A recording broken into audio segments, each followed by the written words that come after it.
Dito tayo sa taas. Ito yung taas ng bahay ng aking senyora. Ito natin. Pawis-pawis kasi ako, guys.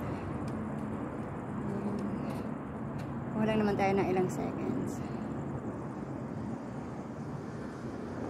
Ayan, ang taas. At lumalabo siya. Oops. Ayan. Ito yung kanyang bahay. Ang lawak na kanyang terrace. Ayan, oh. Isa pa kayo na pamataas tayong lugar. Yun, doon ang sa amin. Ito yung simbahan ng Duomo. Diba? Ayan. Ito yung isa pang simbahan. Piazza Roma. Kita nyo na? Ang ganda dito sa taas, diba?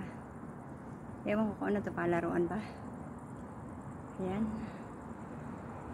Oh, ang langit. Napakaganda ng kulay. Tingnan nyo, blue blue.